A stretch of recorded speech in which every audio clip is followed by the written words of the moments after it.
Uh, with where you guys were against, I'm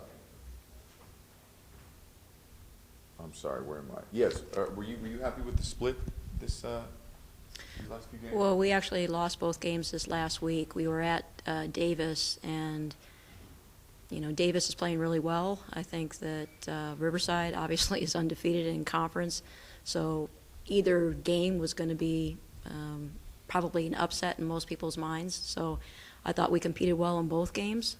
It seemed to me like we ran out of a little bit of gas as we were coming up to the final part of the game, and that's where our opposition took advantage. Forgive me for saying you split. I wish we split. Yeah, well, it didn't happen. What it says here. The game against Riverside, you guys jumped out to a nice start. Yeah. And then, you held them to 13 points in the first quarter, and then they had in the 70s, I believe, around there.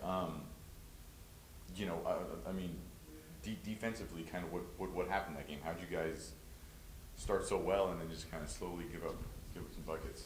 Well, it was really more of a lack of offense, in my opinion, than defense. I was pretty pleased with our defense. I thought we could have been better on the defensive boards, however.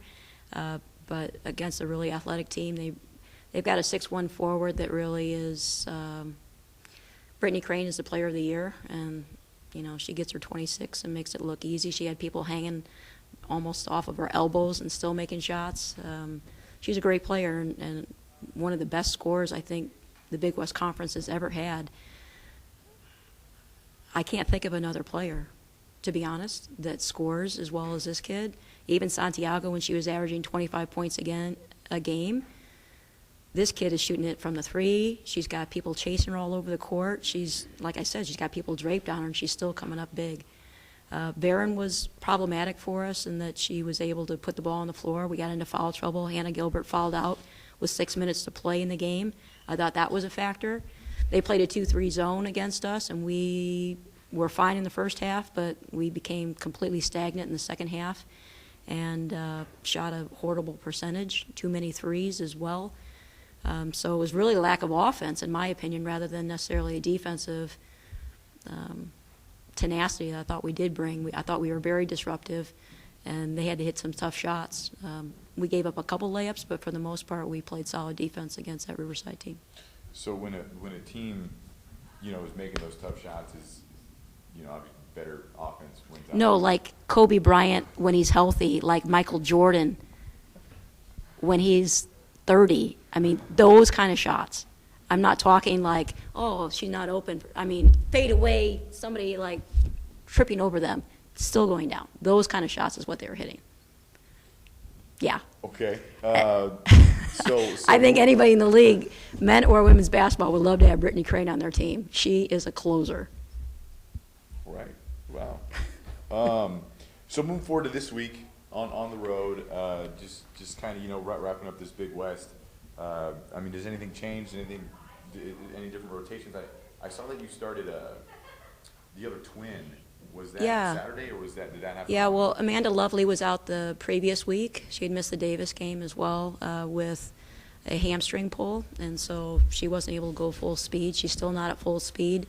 We'll have to use her limited minutes. She did practice yesterday and today, and maybe 80%. So, we're very thin at the forward spot, and so Lynn played the 4 spot for us, and Din came in and played the 3. So.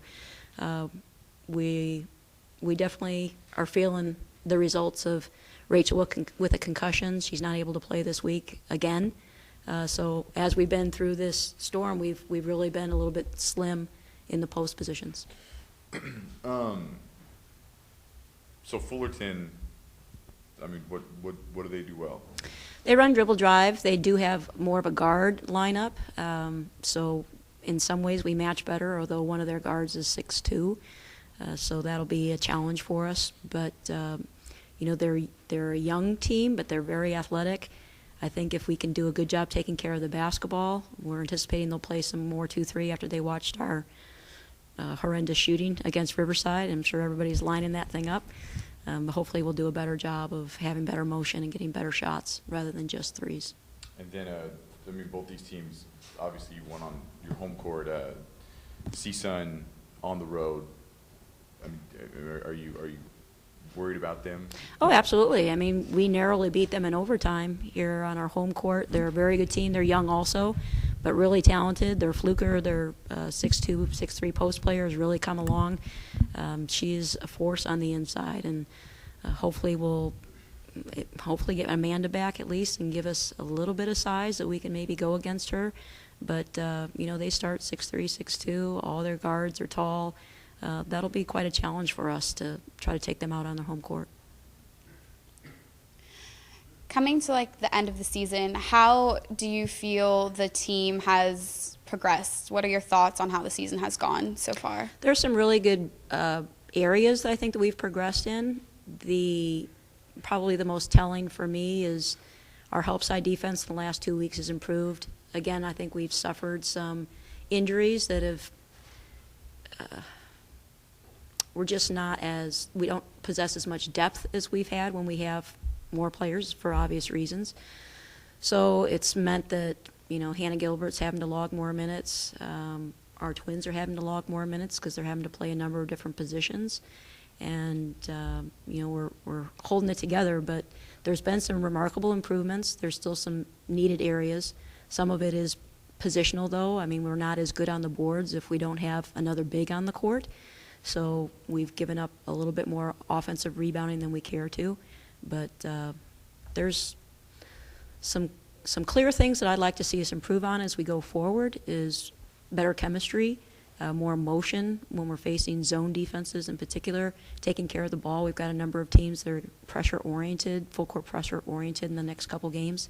So how we fare against that and stay aggressive, I think you heard Joe say that too, is have confidence in your own abilities. I think when things start to go south for us, we tend to get more nervous and hesitant in what we're doing on the court, and our opponents take clear advantage of any sign of weakness.